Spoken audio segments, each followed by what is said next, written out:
हिंदी में यूपीएससी की तैयारी से संबंधित प्रोग्राम्स को देखने के लिए सब्सक्राइब करें स्टडी IQIAS हिंदी।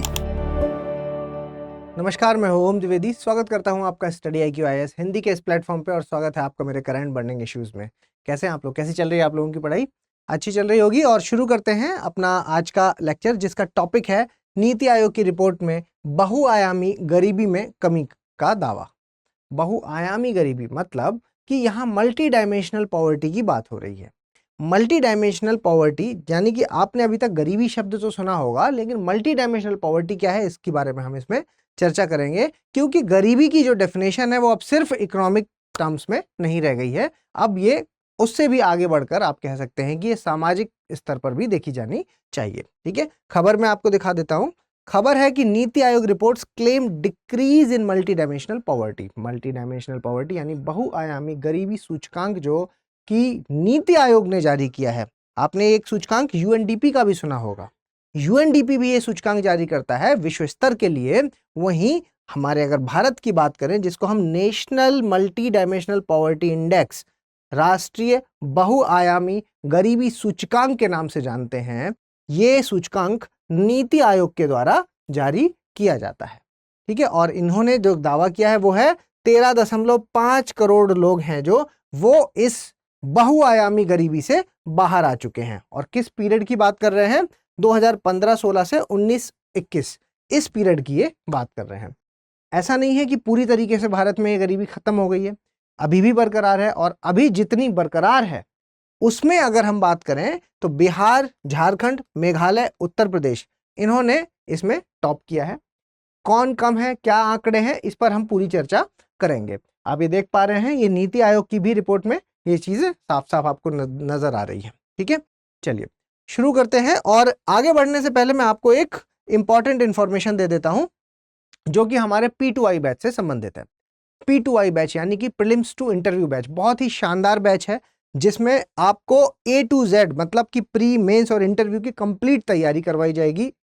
इसमें एक बहुत इंपॉर्टेंट फीचर जो ऐड किया गया है वो ये है कि अगर आप प्री पास करते हैं तो उसके बाद मेंस और इंटरव्यू की तैयारी के लिए आपको यहां बुलाया जाएगा दिल्ली में, और स्टडी IQ आपका सारा खर्च वहन करेगा। ये इसका एक बहुत इंपॉर्टेंट फीचर है, जिसके लिए आपको अलग से कुछ पे नहीं करना। वही आपका जो फाउंडेशन कोर्स का जो प्राइस है, जो कि 29,999 रखा गया है, इस प्राइस में ही ये सुविधा आपको मिलेगी। लेकिन ये प्राइस आपको कब मिलेगा? जब आप मेरा कोड ओम लाइव का इस्तेमाल करेंगे। ओम लाइव कोड का इस्तेमाल करेंगे तो ये प्राइस में आप इस बैच में एडमिशन ले सकते हैं। ये बैच तीनों ही भाषाओं में, इंग्लिश में और हिंदी में, तीनों में ही अवेलेबल है। वो आपके ऊपर है, आप जिस भी भाषा में तैयारी करना चाहें उसमें ये एडमिशन ले सकते हैं। बस आपको कोड ओम लाइव का इस्तेमाल करना होगा। इसकी शुरुआत 22 जुलाई से हो रही है, 22 जुलाई से शाम के 6 बजे। चलिए शुरू करते हैं आज का अपना वीडियो। और इसके डिस्कशन में मैं अभी आपसे जो चर्चा कर रहा था वो था हमारा मल्टी डायमेंशनल पॉवर्टी के बारे में, बहुआयामी गरीबी के बारे में। ठीक है, आपको पता है कि 2015 में जो आपका योजना आयोग था, है ना, योजना आयोग को हटा करके नीति आयोग आया था, है ना, नीति आयोग आया था 2015 में। नीति आयोग का काम क्या है? भारत का ये सबसे बड़ा, आप कह सकते हैं कि एक थिंक टैंक है। ठीक है, थिंक टैंक है। किस तरह की योजना कहां पर लागू होनी चाहिए, किस क्षेत्र में लागू होनी चाहिए, ये सारी चीजें इसमें करता है। ठीक है, अगर मैं इस रिपोर्ट की बात करूं, MDP की ये जो रिपोर्ट है, मल्टी डायमेंशनल पॉवर्टी का जो इंडेक्स है, सूचकांक है, तो पहली बार इन्होंने 2021 में ये सूचकांक जारी किया था। अभी की अगर हम बात करें तो ये क्या है? ये अभी दूसरा है, सेकंड है। ठीक है, पहला वाला 2021 में था। और जब इन्होंने 2021 में पहला सूचकांक जारी किया, तब उन्होंने ये बात कही कि भारत की जो टोटल पॉपुलेशन है, भारत की कुल जनसंख्या है, उसका 25% जनसंख्या, उसकी 25% जनसंख्या है जो वो आपके मल्टी डायमेंशनल पॉवर्टी में घिरी हुई है। अब आपको आ रहा होगा कि सर बार बार आप मल्टी डायमेंशनल पॉवर्टी कर रहे हो, हमने जो पॉवर्टी सुना है उसमें तो एक चीज होती है कि अगर कोई रूरल एरिया, मतलब कि अगर कोई ग्रामीण क्षेत्र का व्यक्ति जो 2400 कैलोरीज का यूज कर पाता है, या आप अगर शहरी क्षेत्र की बात करते हैं तो 2100 कैलोरी, यही तो पता है आपको, 2100 कैलोरी और 2400 कैलोरी। है ना, इसको पाने के लिए अगर वो पैसा अपना इतना खर्च कर पाता है ना, तो वो क्या होता है कि अबव पॉवर्टी लाइन माना जाता है। और अगर वो इतना पैसा नहीं खर्च कर पाता कि वो इतनी कैलोरी पा सके, ग्रामीण क्षेत्र में 2400 और शहरी क्षेत्र में 2100, तो उस केस पे हम उसको बीपीएल की कैटेगरी में रख देते हैं। लेकिन अब बात यह है कि जैसे जैसे समय बदला तो वैसे वैसे ये गरीबी का जो मायना है ये आर्थिक आधार से उठ करके सामाजिक आधार तक भी पहुंच गया। ठीक है, आर्थिक से सिर्फ आर्थिक तक ही सीमित नहीं रह सकता, और ये क्या है, अब सामाजिक आधार तक पहुंच गया। तो इसके लिए बहुत से डायमेंशंस या बहुत से आयाम हैं जो नीति आयोग प्रयोग करता है, सिर्फ इकोनॉमिक टर्म्स की बात नहीं है। तो देखिए, इन्होंने जो मुख्य आयाम जो मेन माने हैं, तो वो तो वही यूएनडीपी वाले ही मान लिए हैं, क्योंकि वो पूरी तरीके से होलिस्टिकली ये देखते हैं कि जो पूरा विकास हो रहा है किसी इंसान का, वो हो रहा है या नहीं आ रहा, जिसमें मुख्यतः 3 चीजें मानी गई हैं। एक आपका स्वास्थ्य, एक शिक्षा, और एक रहने का जो रहन सहन है आपका, यानी कि स्टैंडर्ड ऑफ लिविंग, है ना, एजुकेशन, आपका हेल्थ और आपका स्टैंडर्ड ऑफ लिविंग। ये 3 चीजें के बारे में इसमें कहा गया है कि भाई ये 3 चीजें हैं जो उन पर आपको देखा जाएगा कि भाई किस लेवल की आपको एजुकेशन मिल रही है, किस लेवल का आप स्वास्थ्य है जो वो आप मेंटेन कर पा रहे हैं, रहन सहन है जो वो आपका है। तो इस पर भी मैं चर्चा करूंगा कि सारे डायमेंशंस में क्या क्या चीजें हैं जो कि आपको याद होने चाहिए, क्योंकि आंसर्स में जब भी पॉवर्टी से संबंधित आंसर आएगा, गरीबी से संबंधित क्वेश्चन आएगा, तो आपको वो सारे 12 के 12 आयाम आपको फ्लो चार्ट में एज इट इज बना के आने होंगे। ठीक है, चलिए आगे बढ़ते हैं। तो मैंने आपको बताया कि जो पहली बार जब आया था, तो यहाँ पर जो डेटा था वो ये था कि फर्स्ट टाइम पे उन्होंने कहा कि टोटल पॉपुलेशन जितनी भी भारत की है, टोटल पॉपुलेशन है जो, उसका 25% जो है वो 25% लोग हैं जो वो मल्टी डायमेंशनल पॉवर्टी में आते हैं। ठीक है, अभी की जो रिपोर्ट आई है, अभी की रिपोर्ट में ये 25 से हट करके 15% तक आ गया है। तो एक तो ये बहुत अच्छी बात है। ठीक है, इसके अलावा और जो दूसरा आंकड़ा आप याद रख सकते हैं, वो याद रख सकते हैं जो कि ग्रामीण क्षेत्र का, ग्रामीण क्षेत्र का लगभग 33% आप लिख सकते हैं कि पहले जो ग्रामीण क्षेत्र की अगर हम बात करते हैं, तो पहले लगभग 33% लोग हैं जो वो ग्रामीण क्षेत्र के लोग आपके मल्टी डायमेंशनल पॉवर्टी से जूझ रहे थे। और सबसे बड़ा जो डिक्लाइन हुआ है वो यहीं हुआ है, सबसे बड़ा जंप है जो यहीं पर देखा गया है। अभी की जो रिपोर्ट है उसके अनुसार 19.28, ये भी 32.56 के आसपास था। ठीक है, जो 33 लिखा है मैंने, यहां पर 19.28% लोग जो है अभी बचे हैं इसमें। ठीक है, तो ये एक बहुत अच्छा आप देख पा रहे हैं कि बहुत अच्छे आंकड़े यहाँ पर सामने आ रहे हैं। ठीक है, अगर मैं शहरी क्षेत्र की बात करूं, तो शहरी क्षेत्र है जो वो पहले था 8.65%। ठीक है, पहले ये था 8.65%, जो कि अभी कितना रह गया है, 5.27%। ठीक है, तो इन डेटा का आप इस्तेमाल कर सकते हैं अपने आंसर्स में।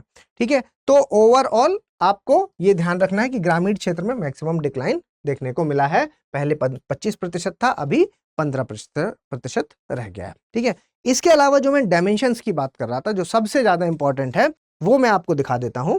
ये देखिए, ये हैं वो डायमेंशंस जिसके बारे में मैं आपको बता रहा था। देखिए, होता क्या है, ये वही है जो कि यूएनडीपी भी अपने आंकड़ों में इस्तेमाल करता है। अंदर थोड़ा सा अंतर अलग है, लेकिन यहाँ पर बाहरी जो मुख्य मेनली है वो क्या है, मेनली आपका एक है स्वास्थ्य, जिसको हेल्थ, आप देख पा रहे हैं इस फोटो को।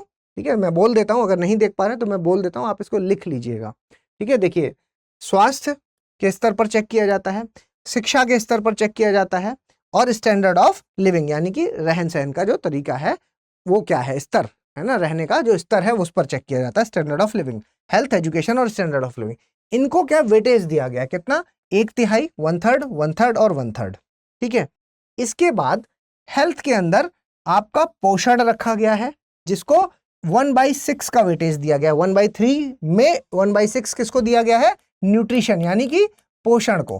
ठीक है, पोषण को दिया गया है। इसके बाद 1/12 किसको दिया गया है, चाइल्ड एंड एडोलेसेंट मोर्टेलिटी, मतलब शिशु और किशोर मृत्यु दर को। ठीक है, तो ये जितने भी बच्चे हैं, शिशु मृत्यु होती है या किशोरों की जो मृत्यु होती है, उसको भी यहाँ पर एक इंडिकेटर की तरह माना गया है। ठीक है, इसके अलावा 1/12 किसको दिया गया है? एंटीनेटल केयर, मतलब प्रसव पूर्व जो केयर होती है उसको दिया गया है। क्या? आपका 1/12। इसके अलावा अगर आप शिक्षा की बात करते हैं तो शिक्षा में दो चीजें रखी गई हैं, 1/6 और 1/6। क्या है? एक तो ये कि कितने वर्ष तक स्कूलिंग की गई, है ना, मतलब कहने का कि किसी का नाम है जो वो कितने वर्ष तक लिखा और उसने कितनी शिक्षाएं, वो कक्षाएं हैं जो पास की। लेकिन यहीं तक सीमित नहीं है कि सिर्फ नाम लिखा और एक दिन बाद पेपर देने चले गए। यहाँ पर दूसरा पॉइंट स्कूल की अटेंडेंस को भी रखा गया कि स्कूल में अटेंडेंस कितनी है। ठीक है, इसको भी ध्यान में रखा गया। ठीक है, तो दो इसके अंदर रखे गए। और इसके अलावा जो स्टैंडर्ड ऑफ लिविंग है, इसमें क्या है कि जो कुकिंग फ्यूल, मतलब कि ईंधन, जो खाना बनाने के लिए ईंधन की रिक्वायरमेंट है, जरूरत है जो, वो कितनी मिल पा रही है हमारे सिटीजन्स को, एक पॉइंट ये। उसके अलावा शौचालय वगैरह, है ना, उनका एक्सेस है या नहीं, ये। इसके अलावा आपका जो पानी, पीने का जो पानी है, उसकी पहुंच कहां तक है। इसके अलावा बिजली की पहुंच, घर है या नहीं है, हाउसिंग, आपके एसेट्स, है ना, कि कुछ आपके पूंजी है या नहीं है। इसके अलावा बैंक के खाते, ठीक है, बैंक के खाते सबके खुले हैं या नहीं खुले। आप यूएनडीपी वाले में देखेंगे तो ये एंटीनेटल केयर और ये बैंक के खाते, ये वाला पार्ट आपको वहां पर नहीं मिलेगा। ठीक है, तो ये जो 12 पॉइंट हैं, ये 12 के 12 आपको याद होने चाहिए। ठीक है, और देखिए भारत में इन चीजों में इतनी ज्यादा ये रिपोर्ट भी बहुत अच्छी आई है, और जो कि भारत में आप ये बात देख पा रहे होंगे कि देखो कुकिंग फ्यूल के लिए अभी ये उज्ज्वला योजना जो आई थी, उसका बहुत बड़ा योगदान है। ठीक है, स्वच्छ भारत अभियान सैनिटेशन के लिए आप कह सकते हैं, ड्रिंकिंग वाटर के लिए हर घर जल योजना चल रही है। ये अलग अलग तरीके की इलेक्ट्रिफिकेशन के लिए आपका जो उजाला स्कीम वगैरह आई है। ठीक है, तो बहुत सारी स्कीम्स हैं जो है, हाउसिंग के लिए, है ना, प्रधानमंत्री आवासीय योजना है जो। ठीक है, उसके अलावा एसेट्स हो गया, बैंक खाते, आपको पता है फाइनेंशियल इंक्लूजन के लिए जनधन खाते खुलवाए गए। तो ये सारी चीजें जो अभी हो रही हैं, इसकी वजह से ये रिपोर्ट है जो वो इतनी शानदार आपको देखने को मिली। ठीक है, तो मेरे ख्याल से ये इन्फॉर्मेशन आपको पसंद आई होगी। इसके अलावा एक और इन्फॉर्मेशन मैं आपको देना चाहता हूं, जो कि मेरे टेलीग्राम चैनल के बारे में है। अगर आप मेरे साथ करंट अफेयर्स की तैयारी करना चाहते हैं तो मैंने यहाँ पर एक ग्रुप बनाया हुआ है, जिसमें मैं क्वेश्चन देता हूँ और बच्चे फिर उसके वॉइस मैसेजेस में आंसर भी करते हैं। तो आप जल्द से जल्द इसको ज्वाइन करें और इस जो पहल है इसका फायदा उठाएं। और अगर चैनल से जुड़ना चाहते हैं तो इस QR कोड को स्कैन करके आप जुड़ सकते हैं। और अगर स्टडी IQ में आप कोई भी कोर्स लेना चाहते हैं तो आपको ओम लाइव कोड का इस्तेमाल करना है। जल्दी मिलेंगे अपने अगले लेक्चर में, तब तक के लिए धन्यवाद। हिंदी में UPSC की तैयारी से संबंधित प्रोग्राम्स को देखने के लिए सब्सक्राइब करें स्टडी IQ IAS हिंदी।